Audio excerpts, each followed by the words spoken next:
Let's mic सारा दिन with Anil Chaturvedi. नमस्कार। आज हम ऐसे विषय पे चर्चा करने जा रहे हैं जो कि देश के 12 राज्यों, 9 राज्य और 3 केंद्र शासित प्रदेश में एक मतदाता सूची का गहन परीक्षण का, जिसको हम लोग एसआईआर कहते हैं, सिर है। तो उसका जो है आजकल एक अभियान चल रहा है, कवायद चल रही है, बड़े जोर शोर से चल रही है। इसकी ये जो कवायद चल रही है, इसको एक प्रकार से तो ये एक अच्छी ही चीज़ है, और इससे जो है कम जो अवैध जो यहाँ रहने वाले जो नागरिक हैं, जो पड़ोसी देशों से आए हुए हैं और भी किसी प्रकार से रह रहे हैं, जो कि जिन्होंने फर्जी दस्तावेज बनवा करके भारत के नागरिक बन गए हैं, विदेशी लोग, उन सबको निकाले जाने की का भी एक कवायद इसके साथ जुड़ी हुई है। और इसीलिए जहाँ-जहाँ ये हो रहा है एसआईआर अभियान, वहाँ पे एक प्रकार से हल्ला सा मचा हुआ है ऐसे अवैध नागरिकों को निकाले जाने का, पकड़े जाने का। इस प्रकार ऐसे 1-2 राज्य हैं जिनमें कि काफ़ी कुछ जो है तेज़ विरोध भी हो रहा है। जैसे केरल है, आपके पश्चिम बंगाल है, इससे पहले बिहार में अभी हुआ था, उसमें भी काफ़ी शोर-शराबा, विरोध हुआ, जिसको कि मामला सुप्रीम कोर्ट तक पहुँच गया, और पहुँच कर सुप्रीम कोर्ट ने भी कुछ चीज़ें जो एक एसआईआर के तहत की जा रही थी, उसमें हल्की आपत्ति जताई, उस पर सुधार करवाया। सुधार कराने के बाद तब वो दोबारा बिहार में उसका एक आसान तरीके, सरल तरीके से वो संपन्न किया गया। अब वही कवायद जो है देश के इन 12 राज्यों में हो रही है। ये अभियान जो है गहन परीक्षण मतदाता सूची का जो है, ये एक प्रकार से अच्छी चीज़ है। इसमें एक कम से कम एक इसी बहाने जो है भारतीय जो नागरिक हैं उनको जो है मतदाता सूची, उनको वोटर लिस्ट में नाम आएगा, वो एक ऑथराइज्ड वोटर बनेंगे। जिन्हीं वोटर एक होंगे, जिन्हीं वोटरों का एक एक एक जिन्हीं वोटरों की एक तस्वीर सामने आएगी। और जो अवैध दस्तावेज से जो फर्जी वोटर बने हुए थे इतने सालों से, जो है गलत नागरिक न होते हुए भी जो है वो अपने जनप्रतिनिधियों का चयन कर रहे थे, उनको उन पे लगाम लगेगी, उनको निकाल बाहर किया जाएगा। और ये सारी प्रक्रिया अच्छी है। और इसमें जो कवायद हो रही है, जैसे एक बीएलओ बनाया गया है, क्षेत्र में जाने वाला, हर मतदाता से संपर्क करके उनसे फॉर्म भराने वाला, उसके फॉर्म भरा करके उसको फिर ऑनलाइन सबमिट करने वाला जो एक जो कर्मचारी है, वो बीएलओ उसको कहा जाता है। बोला बूथ लेवल ऑफिसर है वो, उसको बीएलओ शॉर्ट में कहा जाता है। तो वो हर घर-घर जा रहा है, वहाँ से सब मतदाताओं का नाम कलेक्ट कर रहा है, उनके नाम सूचना जानकारी ले रहा है, जानकारी लेके उसको सबमिट कर रहा है। ये प्रक्रिया है। पर कहने में प्रक्रिया तो बड़ी आसान है, हमने बता दी, आप सुन ली इसको लेकर के, पर इसके अंदर जो तेज कहिए या जो मेहनत कहिए, जो इसके अंदर एक कन्फ्यूजन जो पैदा हो रहा है, उसकी वजह से जगह-जगह इसका विरोध हो रहा है। और समाचार ऐसे मिल रहे हैं कि बीएलओ जो है काम की वजह से, काम के तनाव की वजह से आत्महत्या तक करने की कर रहे हैं, और आत्महत्या करने की कोशिश कर रहे हैं। ये जो स्थिति बन रही है, ये एक प्रकार से इस पूरी कवायद पर एक हल्का-सा एक अंगुली उठाती है कि आखिर ऐसा क्यों हो रहा है। एक तो आपकी जानकारी के लिए बता दें कि ये अपने देश की आज़ादी के बाद से अभी तक में ये पहली बार ऐसा गहन परीक्षण मतदाता सूची का हो रहा है, इससे पहले नहीं हुआ है। मतदाता सूची में वोटरों के नाम काटे जाते थे, जोड़े जाते थे, जो कि जिनका मृत्यु होगी उनको निकाला जाता था, पर वो एक सामान्य प्रक्रिया जो चलती आ रही थी। जबकि पीपुल्स रिप्रेजेंटेशन एक्ट जो 51-52 का है, उसमें ये प्रावधान है गहन परीक्षण का इस प्रकार से, फिर भी वो अभी तक नहीं किया और अब किया जा रहा है। उसके किए जाने में जो एक शंका होती है, वो ये होती है कि अचानक से इतनी जल्दी में, कि आप देखिए कि 4 नवंबर को शुरू हुआ है ये एक्सरसाइज, और 4 दिसंबर तक पूरा करके आपको सबमिट कर देना है, और चुनाव आयोग जो है उस पे एक ये एक्सरसाइज खत्म करके एक फाइनल सूची जारी करेगा। 1 महीने का समय है। 1 महीने के समय में आपको 12 राज्यों में जगह-जगह गाँव, ढाणी, शहर, कस्बे जो भी हैं सब जगह जाना है और कहीं के मतदाता मिलते हैं, कहीं नहीं मिलते। जैसे कि पहले भी होता रहा है कि मतदाता सूची का जब जब रिन्यू किया जाता था, जब उसकी एक्सरसाइज़ की जाती थी, तो उसमें भी बहुत से जैसे कभी जब फ़ोटो पहचान पत्र के दौरान ऐसा एक समय हुआ था जबकि बीएलओ घर-घर पहुँचे थे, सूचना एकत्र की थी और उन्होंने जाकर के अपना उसको लिस्ट बनाई और एक मतदाता सूची तैयार हुई और सब मतदाताओं को वोटर पहचान पत्र दिए गए, फ़ोटो पहचान पत्र दिए गए। अब जो एक्सरसाइज़ हो रही है, उसमें देखा जाए तो बड़ी सामान्य प्रक्रिया है कि बीएलओ आपके घर आएगा, आपके जानकारी पर घर की लेगा, फॉर्म भरेगा और फॉर्म भर के उसको ऑनलाइन सबमिट करेगा। ये प्रक्रिया जो है हो रही है, उसमें हो क्या रहा है कि उसमें ये हो रहा है कि बीएलओ जो है एक बार जाकर के फॉर्म देता है घर में, फिर दोबारा उसको कलेक्ट करने जाता है और उसके बाद उसको जो है ऑनलाइन सबमिट करता है। अब क्योंकि चुनाव आयोग का दबाव है कि महीने भर में सारा एक्सरसाइज करनी है, तो पूरा तंत्र जो है वो बिल्कुल एक प्रकार से ओवर रिएक्टिव हो रहा है। ओवर रिएक्टिव का मतलब ये कि बीएलओ को हर 2-2 घंटे में उसका जो ऊपर का इमीडिएट जो बॉस है वो आपको उसको फ़ोन बार-बार कर रहा है, व्हाट्सएप मैसेज दे रहा है कि भई आपने अभी तक कितने किए? तुरंत सबमिट करो, कितने किए? तुरंत सबमिट करो। इस प्रकार से देखा जाए तो आप देखिए कि उनके ऊपर जो बीएलओ में समस्या शहरों में नहीं आ रही, शहरों में तो एक मकान है, इलाके हैं, उसमें आपने जाके देख लिया, कर लिया। समस्या आ रही उनको गाँव में जाकर के। गाँव में स्थिति ये है कि कोई मिल रहा है, कोई नहीं मिल रहा है और गाँव के रास्ते इतने दूभर हैं कि जिसमें वो जा रहा है, जाना ही मुश्किल है। किसी प्रकार से गिर पड़ के पहुँचा वहाँ पे, तो वहाँ पे कोई नहीं मिल रहा है। बहुत से लोगों को पता चला कि साहब वहाँ पे पहुँचा, उसने कहा साहब हमारे जो घर का जो प्रधान है, मुखिया है, वो खेत में काम कर रहा है, तो वो बीएलओ खेत पे जा रहा है, खेत पे जाके कलेक्शन कर रहा है। एक आध तो सूचना इस प्रकार से आई हैं अभी राजस्थान के अंदर ही कि बीएलओ को एक किसान से फॉर्म भरवाने के लिए कि भाई तुम अपने फॉर्म भर दो, तो उसके साथ वो जो खेती-बाड़ी कर रहा है बीएलओ को वो भी करना पड़ रहा है कि भैया हम तुम्हारा हल चला दे रहे हैं, खेत तुम्हारा जोत दे रहे हैं और तुम्हारा ये फॉर्म भर दो। इस प्रकार की समस्याएँ आ रही हैं, तो इसीलिए जब बीएलओ से बात होती है, तो यही बताते हैं कि साहब हमको सवेरे 8 बजे से लेकर के 10 बजे तक हमको रात 10 बजे तक हमको इसी काम में लग जाना पड़ रहा है। 18 घंटे के बाद भी जो है हमारा टारगेट पूरा नहीं हो पा रहा है। उनको जो टारगेट दिया गया है, वो प्रतिदिन 200 परिवारों को संपर्क करना है, संपर्क करके उनको फॉर्म भराना है, फॉर्म भरा के उसको सबमिट करना है ऑनलाइन उसी समय। ये जो जो प्रेशर है, ये प्रेशर जो है बीएलओ को भी भारी पड़ रहा है और भारी इसलिए इतना पड़ रहा है कि वो लोग आत्महत्या तक की सोच रहे हैं। केरल में देखिए, तमिलनाडु में देखिए, राजस्थान में भी हुआ, गुजरात में हुआ है, पश्चिम बंगाल में भी सुना इस प्रकार से हुआ कि बीएलओ को आत्महत्या करनी पड़ी और या फिर आत्महत्या के लिए प्रयास किए उन्होंने। मध्य प्रदेश में भी स्थिति ये हुई है। तो जहाँ पे ये चरम आ जाए प्रेशर काम के प्रेशर का, तो वहाँ पे कम से कम जो ज़िम्मेदार संस्थाएँ हैं, जो आपके चुनाव आयोग है, जिला प्रशासन है, राज्य सरकार है, उसको सोचना पड़ेगा कि भई आखिर ऐसा हम क्या दबाव है जो कि इस प्रकार से ये एक्सट्रीम स्टेप जो हमारे कर्मचारी उठा रहे हैं। अब बीएलओ देखिए क्या है, बीएलओ कहते हैं कि साहब हमारे ऊपर टारगेट तो इतना है और हम लोग इतना भाग-दौड़ मेहनत करने के बाद भी टारगेट के 60% ही पूरा कर पा रहे हैं, प्रतिदिन। एक दूसरी समस्या उन बीएलओ की क्या है कि वो ये कहते हैं उनमें ज़्यादातर शिक्षक लगाए गए हैं, स्कूल के टीचर्स। वो कहते हैं कि साहब हम स्कूल के टीचर हैं तो हमारी पढ़ाई भी है नुकसान बच्चों की हम कर रहे हैं क्योंकि हमको 24 घंटे यहाँ लगना पड़ रहा है। उसके लिए प्रिंसिपल जो है, जो प्रधानाचार्य है स्कूल का, वो बार-बार हमको फ़ोन करता है कि भाई तुम कुछ समय यहाँ आके बच्चों को पढ़ाई कराओ, क्योंकि अब परीक्षा का भी समय आ रहा है। भई नवंबर हो चुका है, दिसंबर, जनवरी में परीक्षा का भी समय आ जाएगा।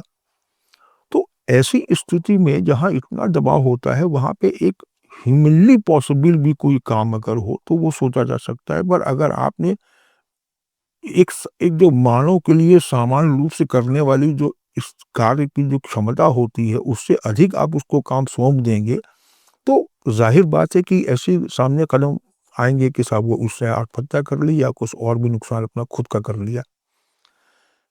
ये जो दबाव है, ये प्रेशर है और कम समय में बड़ा भारी काम काफ़ी कुछ काम करने की जो एक मिशन लेके जो चल रहे हैं चुनाव आयोग सरकार लेके चल रही है, इस पे एक हल्का-सा कभी-कभी डाउट होता है कि आखिर इतनी जल्दीबाज़ी क्यों? ये जो है काम सामान्य रूप से समय लेकर के आसान स प्रक्रिया से भी हुआ हो सकता है, पर आप इतनी जल्दीबाज़ी करा रहे हैं, इसीलिए एक विरोध जो विरोधी पार्टी होती हैं, वो विरोध करती हैं एसआईआर को। उनका विरोध तो कर क एक और भी कारण है, क्योंकि ऐसा सुना जाता है कि इन्हीं पर राजनीतिक दलों ने अपने-अपने वोट बैंक के चक्कर में कई अवैध जो नागरिकों को भारतीय नागरिकता की प्रमाण पत्र सौंप दिया, आधार कार्ड बनवा दिया, राशन कार्ड बनवा दिया। तो अब क्योंकि ऐसे लोगों की धरपकड़ हो रही है, उनको पकड़ के उनको निकाल बाहर किए जाने की एक भी तैयारी चल रही है, उनके मताधिकार को भी एक विथड्रॉ किया जा रहा है, तो विरोधी उसलिए वो ज़्यादा विरोध कर रहे हैं, इस एसआईआर का मतदाता गहन परीक्षण अभियान का। पश्चिम बंगाल में बहुत ज़्यादा तेज़ी से हो रहा है, केरल में बहुत ज़्यादा ज़ोरदार तरीके से विरोध हो रहा है और केरल सरकार तो यहाँ तक सुप्रीम कोर्ट में जा चुकी है इसी एसआईआर को चुनौती देने के लिए। तो ये जहाँ आपने इतनी जल्दबाज़ी में इतनी कम समय में जो आप एक बड़ा काम करा रहे हैं और बीएलओ जैसे जो जो कर्मचारी हैं जो कि इस काम में लगे हुए उनको तकलीफ हो रही है, तो ज़ाहिर बात है कि इस पे एक आवाज़ उठेगी ही और उठनी चाहिए और चर्चा भी इसीलिए हो रही है।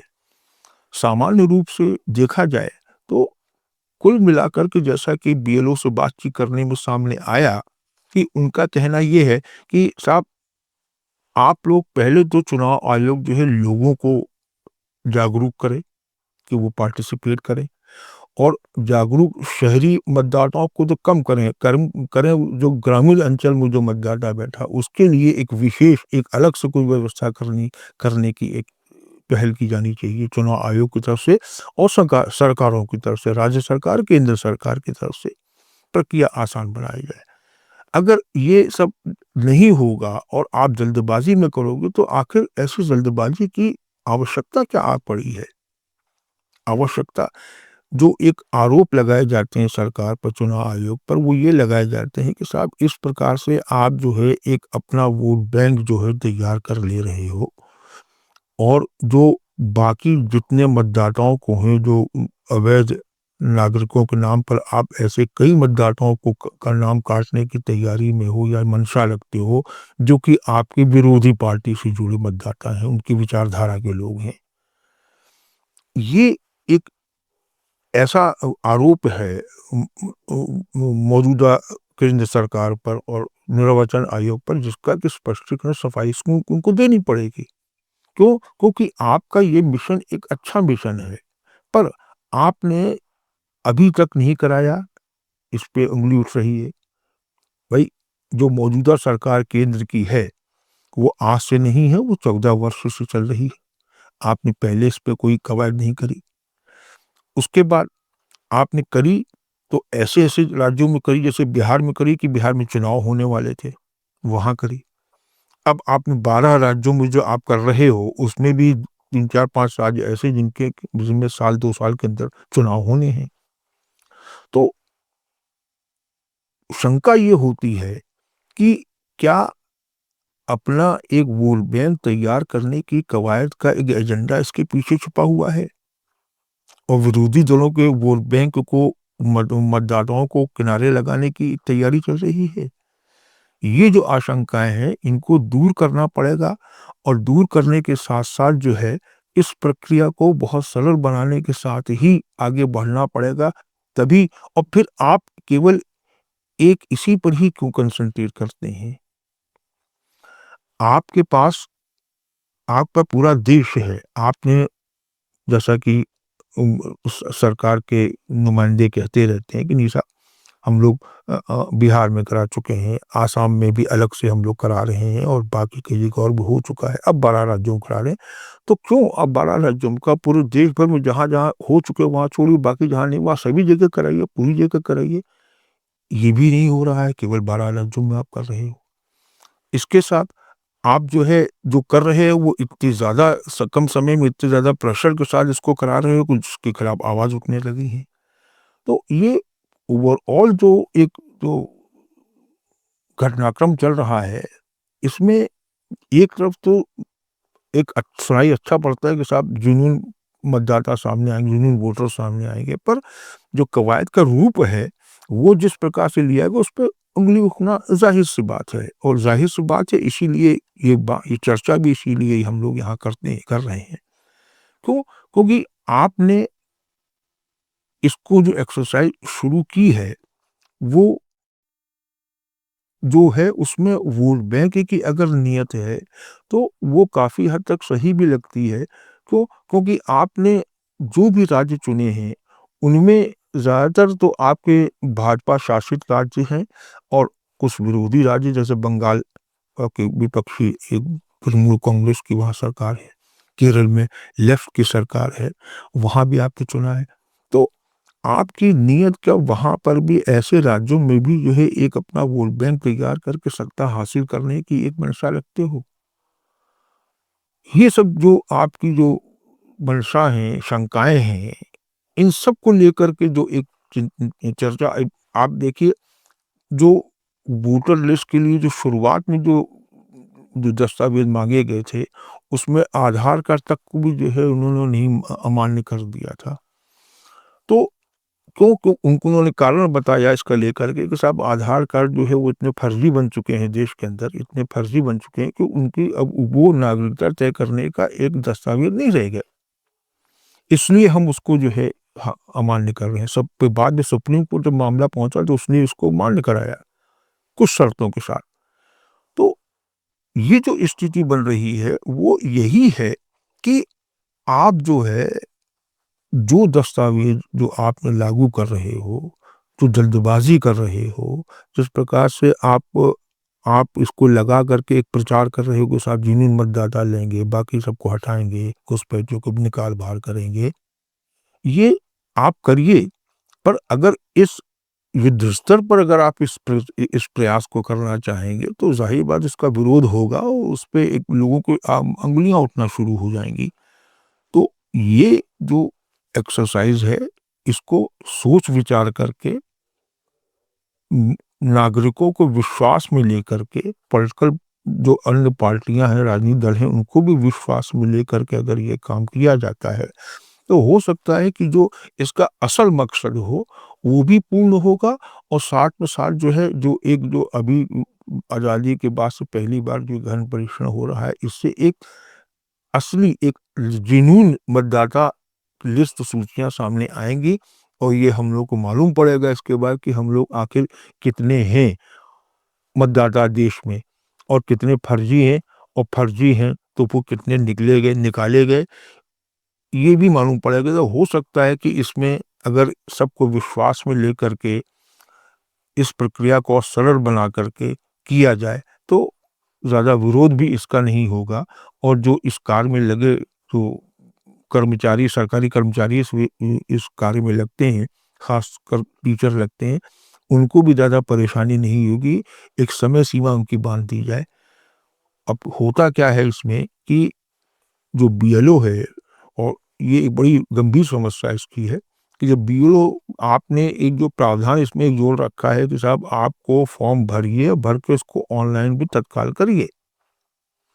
इसमें एक समस्या ये भी आ रही है कि जो आपकी नेट सेवाएँ हैं, नेट सर्विस है, वो पूरे इंडिया भर में कहने को तो 4G, 5G और 6G तक की तैयारी चल रही है। पर वास्तविकता जो है वो आए दिन पेपर में ही पढ़ते रहते हैं कि कॉल ड्रॉप्स की समस्या है, नेटवर्क कहीं नहीं मिल रहा है, नेट से ख़ास तौर से जो दूर-दराज के इलाके हैं, गाँव ग्रामीण अंचल है, वहाँ पे नेट कनेक्टिविटी बड़ी पुअर होती है। शहरों में है तो वहाँ तो और भी पुअर होती है। तो इसमें जो एक ऑनलाइन की जो प्रक्रिया आपने कर रखी है, हाथों हाथ आप ऑनलाइन भी सब फॉर्म करते चले जाइए लेकर के, तो अब आप ये बताइए कि जहाँ पुअर नेट कनेक्टिविटी की समस्या बड़ी भारी है देश के अंदर है, ग्रामीण अंचल में भयंकर है, वहाँ पे आप उसको ऑनलाइन करने की तत्काल बात कर रहे हो, बार-बार उसको प्रेशराइज़ कर रहे हो बीएलओ को, सर तुरंत ऑनलाइन करो, करो। भाई जब कनेक्टिविटी ही नहीं वहाँ पे इस इलाके में है, तो वो कैसे उसको कर पाएगा? तो ये सब जो प्रॉब्लम्स हैं, इन प्रॉब्लम्स को देख करके देश में जो एक हल्की सी अपनी लिमिटेशंस हैं किसी सेक्टर में, उसको भी ध्यान में रख करके एक सही तरीके से, स्वीकार तरीके से अगर ये पूरी कवायद की जाती है, तो इसका विरोध मेरा ख्याल पे नहीं हो सकता इसको लेकर, बल्कि एक जनता भी इसको सहयोग करने की कोशिश करेगी। आज स्थिति ये है कि पेपर में आज ही एक पेपर में निकला था कि पब्लिक को, जनता को ये मालूम ही नहीं है कि साहब वो बीएलओ कहाँ मिल रहा है, बीएलओ कहाँ से आ रहा है, कब आएगा हमारे घर पे, जबकि प्रचार किया रहा है कि बीएलओ घर-घर पहुँचेगा। तो बहुत से कुछ समस्याएँ आज भी ऐसी हैं, आज समाचार न्यूज़ में निकला है, मतलब कि अब आधा समय बीत चुका है इस कवायद के शुरू हुए। उस पे जब आधे समय बीतने के बाद अगर ये जनता ये कह रही है कि सर बीएलओ हमारे घर नहीं पहुँचा है और हम कहाँ पे भरें और कैसे फॉर्म जमा करें, तो आप समझ जाइए कि कितनी बड़ी गड़बड़ी हो रही है, कम्युनिकेशन कितना गैप हो रहा है, समन्वय कितना लचर हो रहा है। और इस समस्या के बाद आप सरकारी तंत्र ही ये अपील कर रहा है कि भई आप पब्लिक से कि अब आप ऑनलाइन भी फॉर्म भर सकते हो, ऑनलाइन भरिए, ये करिए, वो करिए। तो ये कुल मिलाकर के जो ये पूरी एक्सरसाइज़ है, ये इसमें समन्वय नहीं दिख रहा है सरकारी तंत्र, सरकारी मशीनरी के बीच में। चुनाव आयोग की जो सिस्टम है, उसमें भी बहुत ज़्यादा उसने फूल प्रूफ अरेंजमेंट तो करने का दावा कर रहा है, पर उसने सुविधाएँ और व्यवस्थाओं के लिए सोच विचार के कोई आदेश या कार्रवाई शुरू नहीं की है। केंद्र सरकार को भी इसमें ऐसा लग रहा है कि केंद्र सरकार और राज्य सरकारों के बीच में समन्वय का अभाव लग रहा है।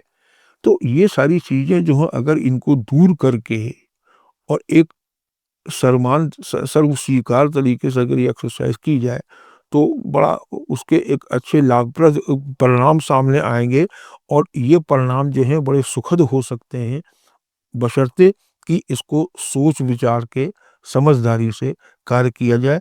तब न तो इस काम में लगे कर्मचारियों को समस्या पैदा होगी और जो एक सरकार का असल मकसद है कि एक सही मतदाता सूची देश भर में सामने आए, तैयार हो, यूनियन मतदाता जो हैं सामने शामिल किए जाएँ, एक वोटर लिस्ट उनकी बने और अवैधों को बाहर किया जाए। ये पूरा मकसद जो है तभी संभव हो पाएगा जबकि इसको सरल तरीके से प्रक्रिया अपनाई जाए, समय और समय लिया जाए इसके अंदर, और जो इस प्रक्रिया से जुड़ी जो और सो समस्याएं हैं उनको पहले दूर किया जाए, उसके बाद ये कवायद शुरू की जाए, तो हो सकता है इसके परिणाम बड़े अच्छे और बड़े प्रभावी परिणाम सामने आएंगे। ये एक हमारी इस उम्मीद के साथ हम आज ये चर्चा अपनी समाप्त करते हैं। नमस्कार। आप सुन रहे थे let's mind more than radio. Follow कीजिए हमें हमारे सोशल मीडिया प्लेटफॉर्म्स पर। It's time for news. It's time for more than radio. Presenting the first radio news app, Let's Mic. Let's Mic, a news-based app on your phone where you get to watch and listen news, talk shows, interviews, radio show podcasts. On Let's Mic, you get all relevant information of TV, print, radio, podcast, and digital. Let's Mic talks about every segment of life.